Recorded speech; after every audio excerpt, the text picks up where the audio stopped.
Estamos en este día en la casa de Manuel Antonio Carretón. Estamos iniciando una entrevista más y tenemos el privilegio, bueno, de poder estar con Manuel Antonio, a quien le agradezco que nos haya recibido en su casa. Y bueno, no necesito quizás, Manuel Antonio, una presentación demasiado larga. Manuel Antonio ha sido premiado hace un tiempo atrás con el Premio Nacional de Ciencias Sociales. En fin, tiene una trayectoria larguísima, no solamente en Chile, sino que en América Latina y también en Europa. Entre otras cosas que puedo mencionar, Manuel Antonio, si me permite, en fin, hay proyectos importantes y claves de las ciencias sociales latinoamericanas que tú participaste. Se me viene a la memoria el trabajo impulsado por Lawrence Whitehead en las transiciones y los regímenes burocráticos autoritarios con Philip Schmitter, O'Donnell y Schmitter, y Philip Schmitter, claro, un proyecto de años y muy seminal, digamos, muy importante. Yo creo que marcó una época en las ciencias sociales y la ciencia política muy clave. Y bueno, y todo tu trabajo en Flaxo a propósito, ¿no es cierto?, del estudio de los regímenes burocráticos autoritarios y la dictadura militar en Chile y su carácter fundacional y todo aquello, digamos, y algunas palabras que de pronto entran en el léxico, fíjate, también me hablan de las ciencias sociales, ¿no es cierto?, y de la conversación en general, tales como, no sé, los enclaves autoritarios, en fin, una serie de palabras que tú has acuñado y que son parte de la comprensión, yo diría, de la sociedad chilena y los debates que tú has venido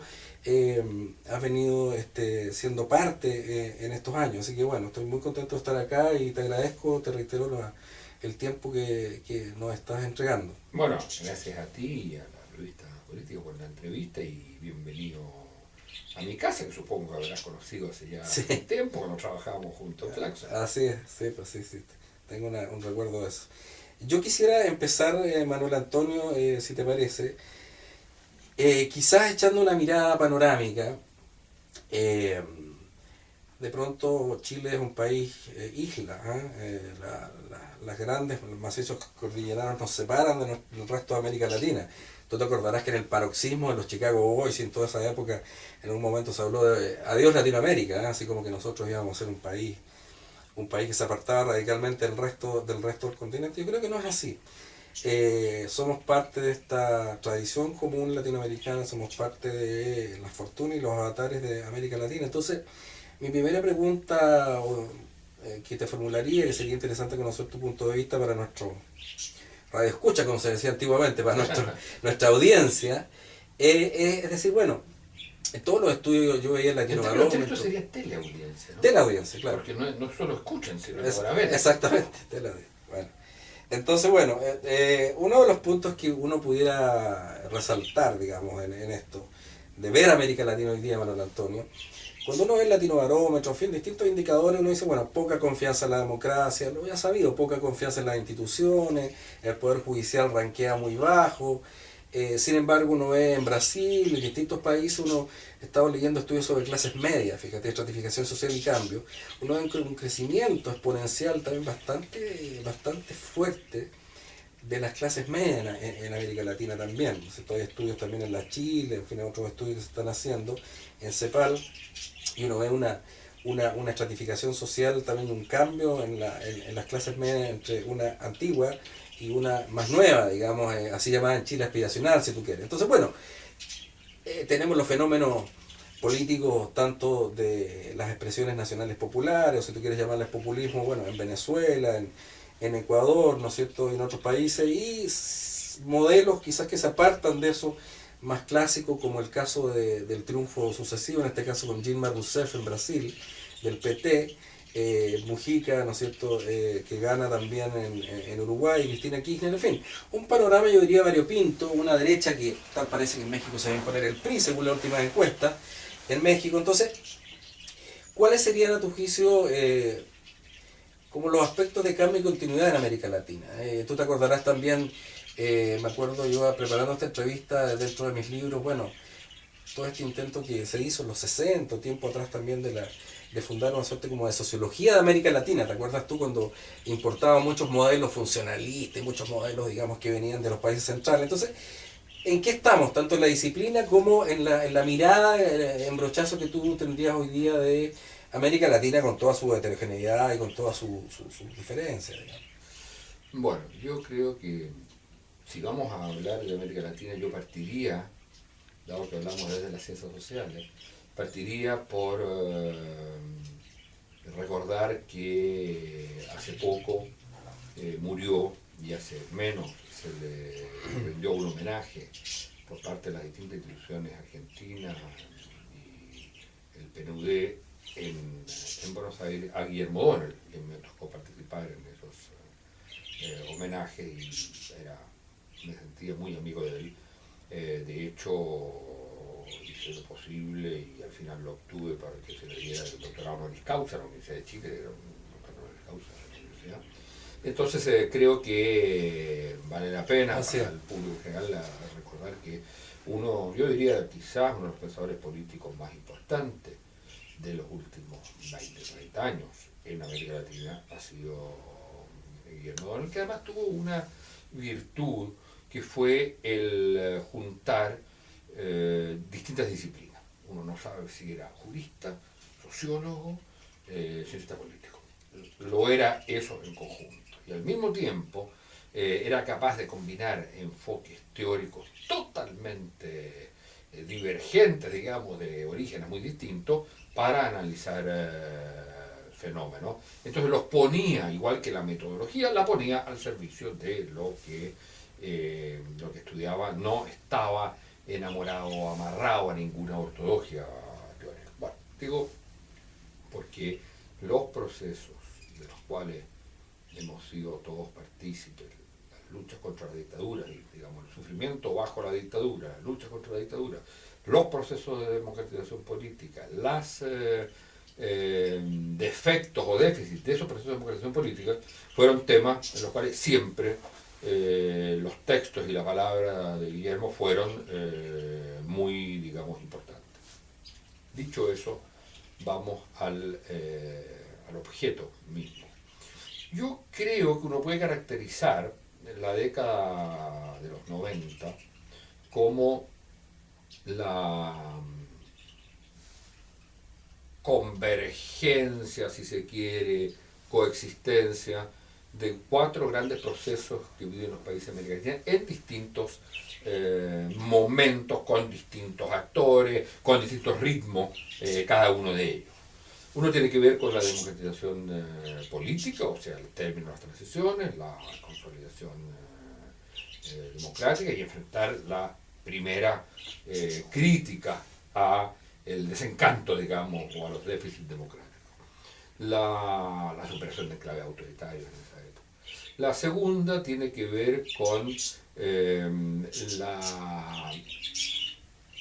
el enfrentamiento, en algunos casos más tardío, de los ajustes neoliberales, tanto en los países que lo habían enfrentado y lo habían realizado en las décadas anteriores, como el caso chileno, como el caso argentino, como en el caso chileno básicamente, o realizarlos bajo gobiernos democráticos o enfrentar sus defectos. Ese es un segundo gran tema. Un tercer gran tema es la reconstitución de actores sociales que habían sido, y sobre todo actores sociales y políticos, digamos, la vinculación entre uno y otro, que había quedado de algún modo desarmada, desarticulada, descuajeringada, me gusta decir a mí, por los procesos de reformas neoliberales y por los mismos procesos de represión de las dictaduras, y por otro lado por los mismos procesos de democratización generaron actores o sujetos nuevos que tenían que de algún modo reconvertirse. El caso más claro, por ejemplo, es de los países de Centroamérica, donde los actores políticos son actores combatientes que tienen que transformarse en actores políticos que negocian. Sandinismo. Exactamente. Entonces, y por último, yo creo que estaba también en juego lo que en el mundo se conocía como el debate sobre modernidad, posmodernidad, todo el tema de la aparición de las identidades, que va a tener una eclosión importante en los casos, digamos, boliviano y ecuatoriano, pero que tiene su atisbo con Chiapas en el 90, lo que podríamos llamar la construcción de un modelo de modernidad. Eso fue, yo diría, la década del 90. Y por supuesto los países tienen más o menos éxito en esa materia. Si uno quiere, y estas cosas siempre tienen algo de arbitrario, si quiere fijar una problemática de la década del 2000, en la cual aún estamos desde el punto de vista viviendo, yo diría que el punto principal es que todos estos procesos convergen a una problemática fundamental de tipo fundacional que se expresa en que un presidente le cambia el nombre a un país, otro presidente se hace inaugurar en las montañas quechua aymara y pone las lenguas originales como lenguas oficiales del país y se declara un Estado multinacional. En otros países, digamos, se constituyen las asambleas constituyentes, que son 12 o 13 países en los cuales se da eso. ¿Y qué significa una asamblea constituyente? Es decir, qué tipo de país queremos, cómo nos constituimos como país. En general, lo que tenemos, todos estos son indicadores de una problemática central que yo creo que tiene que ver con la refundación de las relaciones entre Estado y sociedad. El modelo de relación entre Estado y sociedad que se había generado en los años 20 o 30, dependiendo de los países, lo que llamamos la matriz estatal nacional popular, llega a su fin y entonces es necesario reconstruir otro tipo de relación entre Estado y sociedad. Y eso es especialmente visible en países como Bolivia, donde se genera el Estado multinacional, en países como Venezuela. Yo creo que en países como Brasil, donde la Asamblea Constituyente va a fijar los grandes lineamientos que después la sociedad va a ir adquiriendo y donde se genera una relación, a mi juicio, la más virtuosa de todas, nueva, entre base social, o sea, movimientos sociales, partidos políticos y Estado. El primer gobierno de Lula, lo que continúa, como tú lo decías, es una expresión de eso. Entonces, en ese sentido, yo diría, la problemática fundamental de América Latina todavía hoy es, frente a los procesos de globalización que implican transformaciones de los aparatos productivos, pero que implican también desarticulaciones de las nuevas formas, de las antiguas formas de relaciones entre actores, Estado, política, etc., lo que surge son procesos con algún carácter refundacional, donde se trata de recomponer la relación entre política y sociedad, que había sido ya cuestionada en los 90 a través de la idea de ciudadanía, de emergencia de la sociedad civil y de desencanto, digamos, democrático. Los países intentan de distinta manera enfrentar esto.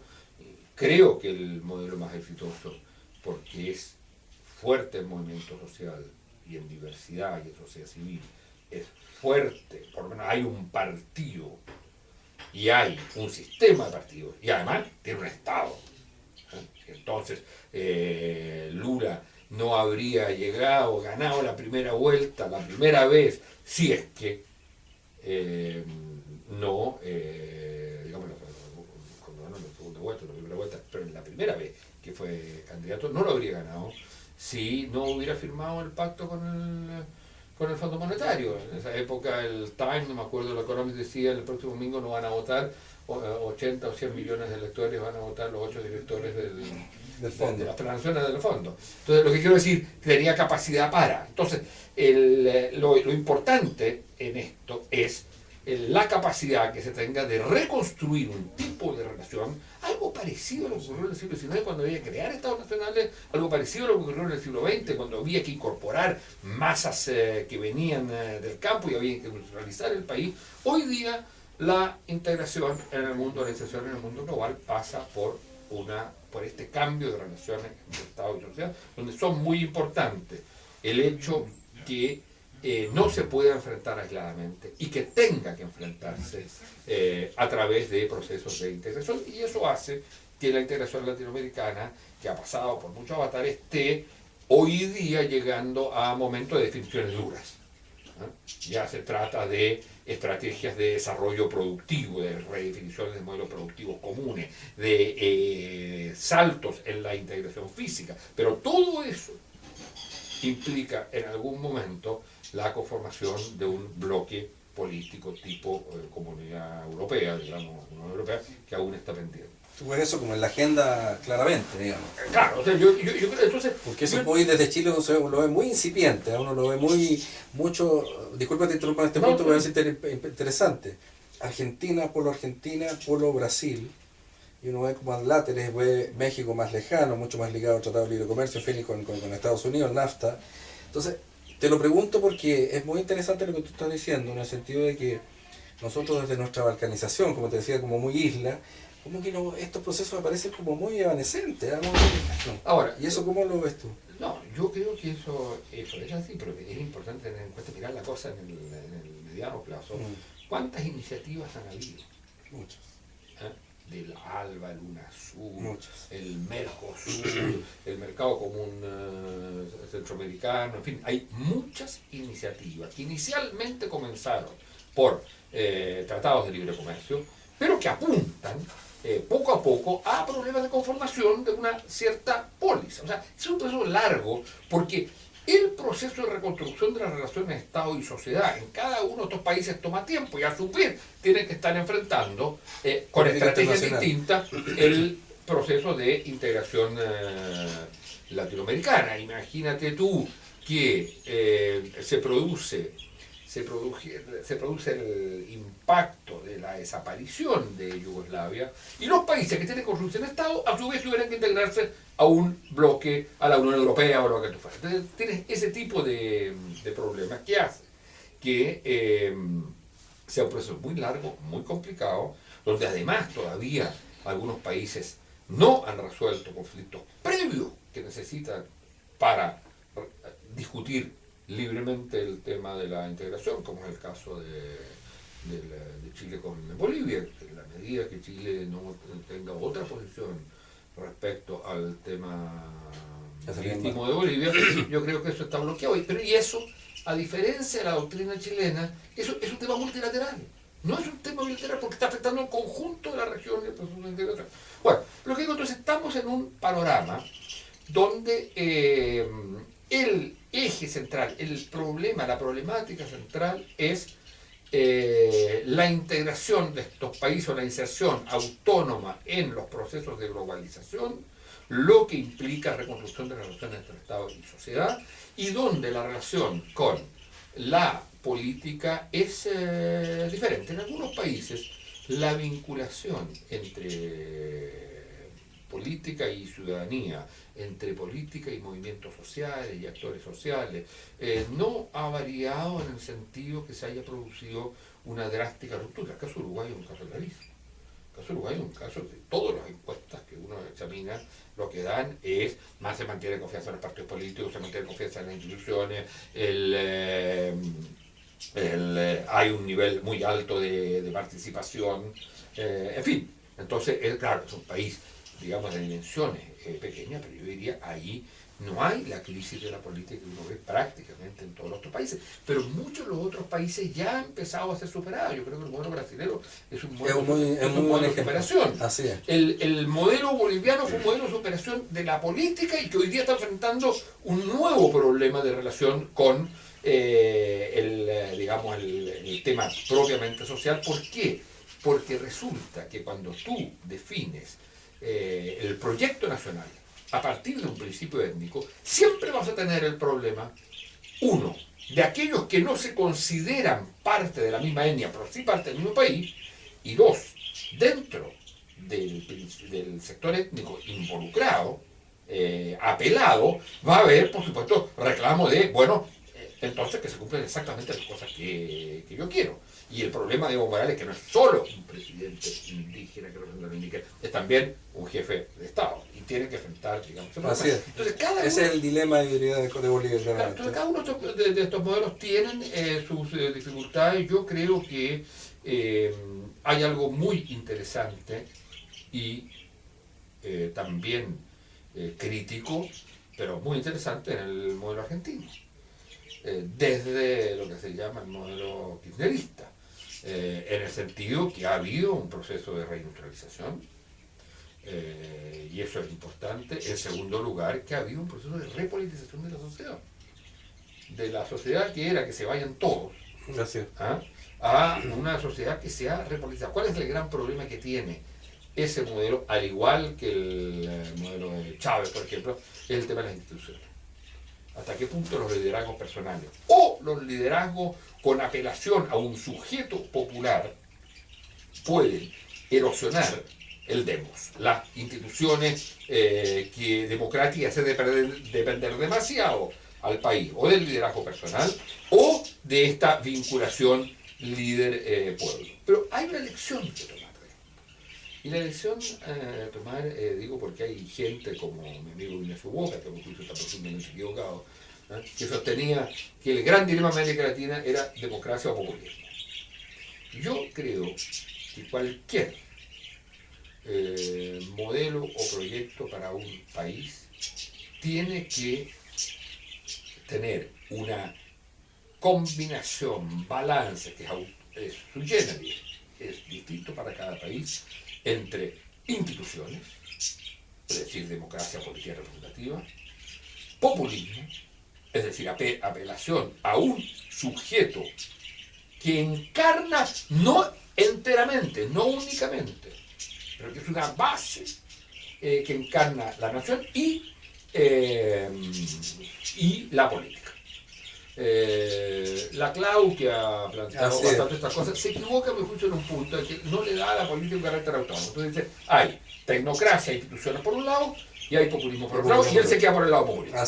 Yo creo que una de las cosas interesantes que ha tenido el modelo brasileño es que el populismo controla la tecnocracia al Estado y al digamos, la partidocracia, pero a su vez los partidos y las instituciones y el conocimiento experto y la tecnología controlan al populismo. Entonces hay un cierto balance. Hay un equilibrio ahí. Exactamente, hay un cierto equilibrio entre esos componentes. Ahora, yo creo que es en este, digamos, si uno examina la situación de las ciencias sociales respecto de esto, mi impresión es que lo que han hecho las ciencias sociales en este tiempo es precisamente seguir, yo diría, básicamente ver los problemas de transformaciones que las sociedades han tenido y hacer una especie de, esto que tenemos en Chile, podríamos llamar las ciencias sociales de los déficits. O sea, la constatación que hay crecimiento con desigualdad, expansión educacional con falta de calidad e inequidad, democracia con insatisfacción ciudadana. Y entonces uno dice, en todos los campos lo que hay son transformaciones y son problemas que tienen que ser diagnosticados por la vía ya sea de encuestas, ya sea de indicadores económicos, ya sea de focus group, etcétera, para ver las aplicaciones de la gente, y eso se transforma en una propuesta, de algún modo, de ahí salen las políticas públicas. De hecho, todas las políticas públicas se basan en estudios, pero ¿qué concepto de política pública hay ahí? Que hay un sector que tiene un problema, que hace una demanda y que hay un actor unificado que responde a esa demanda. Lo que hoy día se plantea, a mi juicio, como desafío de las ciencias sociales, es hacerse la pregunta más allá, un poco la pregunta que casi no hubo que hacerse porque estaba dada en los 60, en los 70, en los 80, que era el tipo social que se quería. En los 80 se quería una sociedad desarrollada, eso se tenía claro. Y las ciencias sociales entonces se adaptaban de algún modo a eso y contribuían a definir precisamente lo que era una sociedad desarrollada. Sociología del desarrollo, ¿te acuerdas tú? Exactamente, la modernización, la dependencia y todo eso. Después viene, ¿no es cierto?, la idea de la cosa de la revolución, básicamente, digamos, pasar más que de un desarrollo a un cambio en el modelo de desarrollo de estas sociedades. Y ahí, entonces, el aporte de las ciencias sociales es precisamente todo lo que fue los estudios de la dependencia, sí, Teotonio dos Santos, y lo que acompañaron, claro, y lo que acompañaron sí, pero también Cardoso, sí. Los mismos estudios de CEPAL, la teoría de la dependencia de la CEPAL. Todos esos estudios fueron en la idea ya no del desarrollo, sino el cambio del modelo de desarrollo, o sea, la superación del capitalismo. En la época de las dictaduras, caracterización y denuncia de qué se trata la dictadura, pero con un horizonte. En un caso, inicialmente era el desarrollo, después era la revolución o el socialismo, después era la democracia. La pregunta es hoy, ¿cuál es el horizonte? Es decir, esta sociedad hacia dónde va. Y en eso, yo diría que ese es el giro hacia el futuro de las ciencias sociales. No solo acompañar las transformaciones, los diagnósticos y explicitar las condiciones para las políticas públicas, sino a ayudar al debate y a la discusión sobre el tipo de sociedad que se quiere. Por ejemplo, si uno toma una cosa tan concreta como los estudios, la situación de la regionalización en Chile. Entonces uno puede hacer dos cosas, uno puede hacer, y tiene que hacerla, tiene que hacer el estudio diagnóstico, tiene que saber quiénes son los que se mueven, por qué se mueven, cuáles son las demandas, cómo se pueden resolver eso, cuáles son las distintas alternativas de la política de Estado. Pero la pregunta es, ¿a qué sociedad está apuntando? Cuando, por ejemplo, Iván Fuentes dice y habla del cardumen, ¿a qué punto? Yo creo que hay una visión hermosísima, que para nosotros nos remite a la solidaridad orgánica. Exactamente, de Durkheim. Claro. Entonces, bueno, aquí hay algo como doctrino en el siglo XXI, en la sociedad del conocimiento, se puede hablar de esto, pero es una experiencia. Entonces, mi impresión es que, y si uno quiere, digamos, no banalizar, pero si quiere ver las cosas en términos un poco más lúdicos, uno dice, bueno, ¿qué significa hoy que fuera de hacer los análisis del movimiento estudiantil, el liderazgo principal del movimiento estudiantil haya sido una líder con piercing y militante del Partido Comunista? Eso es absolutamente insólito. Bueno, detrás de eso hay una cantidad enorme de cosas que las ciencias sociales tienen que develar.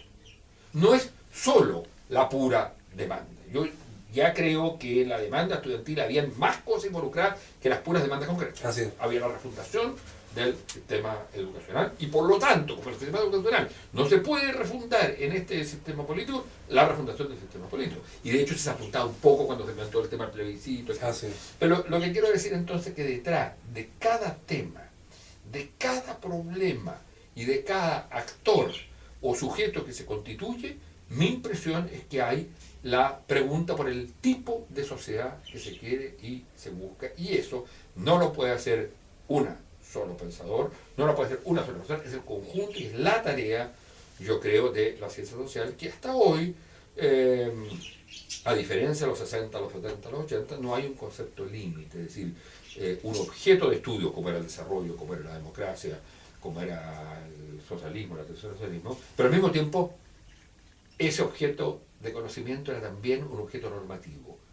Claro, el deber ser, queremos llegar hasta allá. Que se quería llegar hasta allá. Y entonces, yo creo que esa es donde yo diría la gran... Y eso implica un trabajo, reconstituir una comunidad de ciencias sociales, no solo científicos sociales aislados que las distintas universidades compiten por en cuántas revistas y publican, sino efectivamente, digamos, una comunidad, espacios de debate y sobre todo, como digo, la pregunta teórica. Es interesante que esta dimensión la tienen de algún modo, uno la puede ver en algunos países que se alejan de las ciencias sociales más calificadas como eurocéntricas.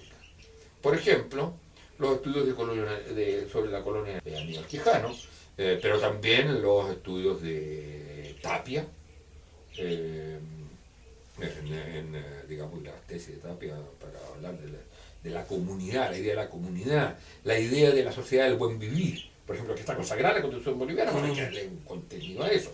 Ahora, en el caso chileno, por ejemplo, yo creo que en ese aspecto es interesante la perspectiva, por ejemplo, de Salazar, aun cuando, a mi juicio, podemos analizar el caso chileno, ahí que hay ahí una serie, yo creo, de problemas, porque aquí entramos en el caso chileno, si tú quieres. Bueno, hay mucha tela ahí. Yo tengo la impresión que el caso chileno es uno de los casos más atrasados de América Latina en términos de esta problemática. ¿Por qué? Porque a diferencia de todos los otros países, los gobiernos democráticos recibieron un modelo económico constituido. No recibieron una crisis económica.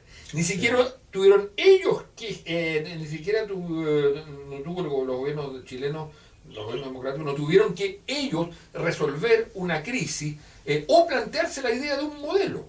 Estaba ahí. Tenían que administrarlo y corregirlo. Y por lo tanto, ese fue un marco. Y segundo, es el único país del mundo que recibió un marco institucional heredado de la dictadura. El único país que tiene una constitución heredada de la dictadura, que no hizo su propio proceso al respecto. Entonces, el tema central, que estamos planteando, de reconstrucción de las relaciones entre Estado y sociedad, quedó sin respuesta posible. Lo que hubo fue tareas de corrección del modelo económico social y se realizaron enormes transformaciones, eso es indiscutible, enormes transformaciones que fueron casi todas ellas en beneficio de los sectores populares y de sectores de clase media. En general, el mejoramiento de la calidad de vida del país es una cosa indiscutible. Pasar de 5.000 o de $2.000 a 15.000 per cápita, disminuir la pobreza del 50%, porque era eso. Las cifras de la dictadura eran todas mentirosas. Todas mentirosas.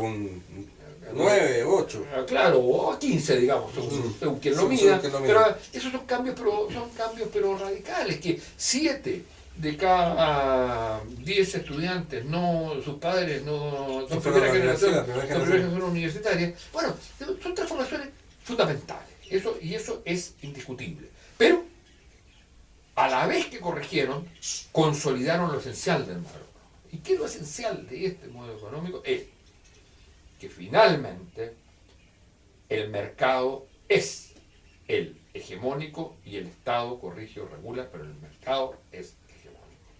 Y segundo, que cuando se construye un modelo a base principalmente de la hegemonía del mercado, el objetivo, como diría la OECD, o la consecuencia, como diríamos otro, inevitable es la desigualdad social. O sea, son modelos construidos para generar desigualdad. Y eso hace que Chile haya pasado de ser el segundo país en igualdad de distribución de ingresos, el segundo país en América Latina en los años 70, a ser en los años 90-2000 el segundo país en desigualdad en distribución de ingresos. Y que haya pasado a ser uno de los países con la mayor desigualdad y segmentación, por ejemplo, de su sistema educacional. Y con los coeficientes más altos, y después, cuando uno piensa en el plano político, ¿dónde están la gente que no participa? Fundamentalmente en los sectores más pobres. O sea, es un modelo entero construido para una sociedad desigual. Y con un modelo político, con un sistema político que lo que hace es consagrar ese modelo socioeconómico e impedir su cambio. Y eso hace entonces que Chile esté, a diferencia de lo que les gusta decir, que sea el país más atrasado de América Latina respecto de esta problemática central que es cómo redefine un modelo productivo y cómo redefine las relaciones entre Estado y sociedad. Te diría que el modelo de regionalización chileno es el peor del mundo. Absolutamente. Bueno, ¿Ah? Estado centralista. Para poner un ejemplo. Total. El modelo de educación es lo más desigualitario que puede haber y al mismo tiempo, te diría, consagra básicamente la idea del mercado y el lucro como el principio orientador, genera no solo desigualdad, genera despilfarro de recursos y sobre todo, y una cosa que yo creo que es muy importante en el caso chileno, significa una depreciación de lo que es lo público. Y entonces lo que tenemos es una sociedad en que las orientaciones particularistas, lo privado domina sobre lo público y no al revés. O sea, no es, y eso nos acerca mucho a algo que es como alguien decía, como no sé, Roberto Mata decía, ¿no es cierto? Que Chile era más un paisaje que un país. Sí. Y entonces, Sin identidad, todo ¿no? el problema es la reconstrucción. Sí, no es solo un problema de identidad, o sea, no es solo un problema de digamos, cultural, y es cierto, de orientación, es cierto, no hay esa identidad, pero también es un problema de segregación estructural que impide que sea un país solidario. ¿Eh? Piensa tú el ingreso per cápita que tiene Antofagasta y el ingreso per cápita que tiene el Maule, por ejemplo. Totalmente dispares. Entonces tú tienes en todos los planos, entonces en ese sentido te cuesta pensar la idea de un país. Y uno de los problemas que ha tenido lo que se llama el empoderamiento ciudadano, la gran expansión de ciudadanos, es que ha ido acompañado, dado el predominio del modelo económico de tipo del predominio del mercado, dado el predominio de las lógicas mediáticas, ha ido acompañado por una confusión entre consumo y ciudadanía que privilegia la dimensión individualista, egoísta de la ciudadanía. Entonces, yo no estoy dispuesto que a mí me pongan una cárcel al lado o una fuente de energía en mi barrio. Pero no me importa nada que se vaya al barrio del lado. Yo protejo o a la región del lado. La privatización de la vida y la política. Y para esa defensa, tú tienes movimientos sociales. Grupos de presión. No estoy hablando del DC. Sí. Yo creo que es otra cosa. Sí. Grupos de presión. Que apunta a una transformación de la sociedad completa. Pero digo, lo que tiene son grupos de presión que está bien, es muy legítimo lo que defienden, pero no me digan que eso es la ciudadanía. No. Eso es un movimiento legítimo de gente que defiende sus intereses particulares, privados, pero que no tienen necesariamente conciencia de lo que es digamos, de lo que es un país. Y en ese sentido, por ejemplo, yo creo que no se puede meter en un mismo saco, aunque haya descontento. El descontento puede ser una base común, pero no se puede meter en el mismo saco el movimiento, las movilizaciones contra la Polar o contra la Transantiago. Legítima. Porque fueron estafados, porque fueron abusados, porque ahí el abuso es una cosa tremenda. De acuerdo. Legítima. Pero no se puede confundir esto con el movimiento estudiantil o con el movimiento de dicen, que demandan otra cosa, que demandan un cambio radical en las relaciones que tienen que ver en el campo que ellos ocupan, educacional o regional, lo que obliga a un cambio social. Ahí está presente una idea social distinta. No hay que olvidarse que el reclamo de los estudiantes y del movimiento estudiantil en el pasado no era por la calidad. Lo de la calidad era una consecuencia. Los medios de comunicación y los sectores de derecha y del gobierno transformaron eso, digo, todos estamos de acuerdo y es una causa noble porque el gran problema es la calidad, ¿no? El gran problema es la privatización y el predominio del mercado y del lucro. De hecho, exactamente, la mercantilización. De hecho, el movimiento se llamaba Movimiento por la Educación Pública. Porque Chile tenía, en 1970, el 93% de los estudiantes en el sistema escolar, en la educación pública, y hoy día tiene 40. Y tenía muy pocos estudiantes universitarios, correcto, pero la gran mayoría en la educación pública. Y hoy día la tendencia es que van a haber más estudiantes, si es que ya no hay, en el sistema privado de educación. Así es. Entonces eso quiere decir que la pregunta que planteaban ahí los estudiantes, la cuestión planteada es, este país quiere que en su mayoría sus élites dirigentes sean formadas en los criterios privados particulares o quiere que sean formados en la educación pública. Entonces, ese es el tipo de cuestión que planteó, a mi juicio, en momentos de... Pero lo que quería señalar entonces es que entre la corrección, tanto del modelo económico como el mejoramiento muy parcial del modelo político, la concertación agotó su proyecto. La mayoría sociológica del país sigue siendo centroizquierda, con un sector que puede hacer cambiar la mayoría electoral. Ese sector que se llama, a mi juicio, de clases medias, yo creo que no estamos en presencia de clases medias, ni nuevas, ni no son clases medias.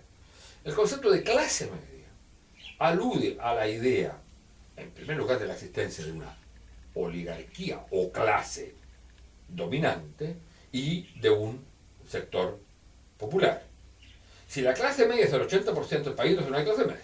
Es otra cosa. Todos se autoidentifican como tales, digamos. Claro, entonces, y no hay que confundir los grupos de estatus, los grupos de ingreso,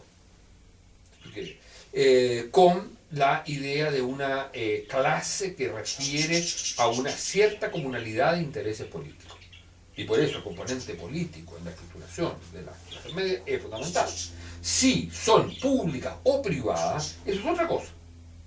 Pero yo creo que no hay que... Entonces yo creo que lo que pasó sociológicamente fue que el modelo neoliberal y la dictadura militar destruyeron las clases medias. Crearon sectores pequeños que podrían llamarse clase media, antiguas o nuevas. Pero lo básico es que tenemos una sociedad que no se constituye en torno a grandes agregados de clase, aunque haya principios de clase en cada uno de estos grupos. Y entonces eso hace enormemente difícil la representación. Porque en la medida que los sectores, los actores sociales se constituyen, no desde una base estructural, llámese la empresa, claramente, y no se constituyen de eso, sino se constituyen a partir de otras cosas, de otros principios. El principio de representación es mucho más complicado. Y en Chile, el sistema de representación, que fue el mejor de América Latina probablemente, junto con el uruguayo, se constituyó para representar clases sociales, clases, grupos de clases, etc., pero que tenían esa... Y entonces, lo particular del caso chileno fue, a diferencia de otros países de América Latina, fue que había esta imbricación entre clases o sociedad civil, si lo quiere, pero digamos, clases sociales en el sentido amplio del término, y partidos políticos en régimen democrático. Y se constituyó entonces un sistema en que el derecho, el centro y la izquierda representaban en conjunto a toda la sociedad. Y los partidos, sumados todos, representaban el conjunto de la sociedad. Y en eso se equivoca, a mi juicio, Gabriel Salazar cuando cree que en Chile hubo un sujeto social autónomo. Es un punto muy, muy central. Claro, de los partidos, y que en el fondo los partidos traicionaban y encapsulaban.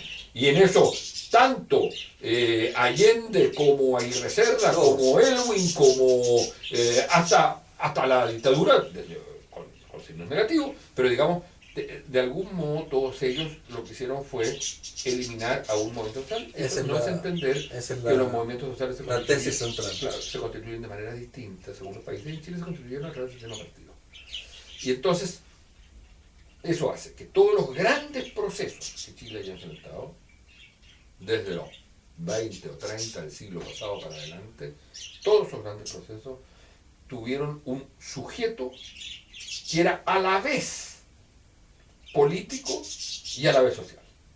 La industrialización en Chile la hace el Frente Popular. Y en Absolutamente. el Frente Popular están los radicales, y están los socialistas comunistas, la hacen las clases medias y la clase obrera, pero con un sujeto político, porque que no necesita los partidos ir a buscar a los actores sociales, o los actores sociales ir a buscar a los partidos. Están Imbricados. La reforma agraria la hace un sujeto político social que es la democracia cristiana, Así es. que le lleva dentro Iglesia Católica, le lleva movimiento campesino, movimiento estudiantil, La promoción popular, etcétera. acuérdense también.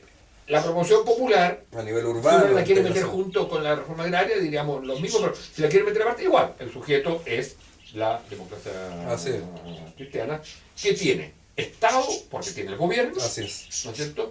Y tiene movimientos sociales, que están todos ahí. Bueno, la vía chilena del socialismo la hace un sujeto que es partidario y social. Está la CUT, está todo eso, Todo, la y están FED, los movimientos la- estudiantiles, están los movimientos estudiantiles, y están los partidos políticos. Así es. No son separados. La lucha, y fíjate bien, la lucha contra la democracia, contra la dictadura, la hace un sujeto político partidario. No es cierto que haya habido una sociedad, una movilización autónoma. La primera protesta la llama la Confederación Nacional del Cobre. ¿Pero Rodolfo qué es lo que es Seguela. la Confederación Nacional del Cobre? Es el acuerdo entre demócratas, cristianos, socialistas y comunistas en En ese lugar. el cobre, porque El no cobre. podían ser los partidos directamente. Pero expresa, por supuesto, Absolutamente. a los partidos políticos.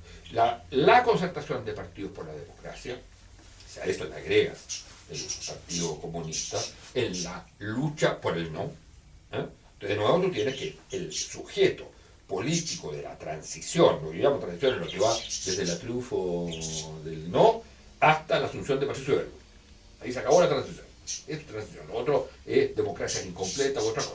Pero digamos, en ese periodo, el sujeto político, el sujeto que lucha contra la dictadura, está formado por partidos y por actores sociales que están no encapsulados por los partidos. Eso no es así. Hay un juego de autonomía muy complejo al interior del movimiento político partidario, o sea, el sujeto político partidario.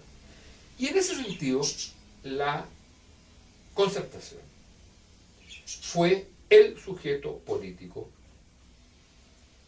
no el único, pero el principal, de la democratización chilena. O sea, eso es indiscutible. Es la que hace la corrección del modelo económico, corrección, no superación, es la que hace cambios socioeconómicos y culturales muy importantes, y es la que introduce algunas transformaciones en el modelo, digamos, constitucional, pero deja el modelo económico, social y el modelo político de algún modo consolidado, lo que llamamos el modelo post-pinochetista ahí. Y entonces el gran tema y la gran cuestión que se plantea es, para volver al tema fundacional, es que el paso a la sociedad bicentenario, a la sociedad democrática, supone, a mi juicio, un salto en estos dos aspectos. ¿Quién lo da? ¿Y qué es lo que nos probó el movimiento de los pingüinos ya y el movimiento social del año pasado? Nos probó dos cosas. Uno, que la concertación, no porque no hubiera querido, según algunos porque no hubiera querido, según otros porque no pudo, porque la verdad que la concertación todo lo hacía bien y era la derecha la que se oponía. Y según lo que yo pienso, porque no supo. Independientemente que hubiera querido o no, que había sectores que querían, que había sectores que no querían, independientemente de que sí había una oposición radical de derecha que lo impedía, la Constitución no supo superar el modelo económico-social, ni el modelo político heredado, no supo hacerlo, y eso es lo que dicen los estudiantes cuando critican, y los movimientos del año pasado, cuando critican a los gobiernos de la concertación, y la palabra concertación, que era la palabra mágica, que tenía la mayor aceptación en Chile, hasta hace 4 años y cuál, de repente, Es un anatema, es un estigma. de repente es un anatema. Totalmente.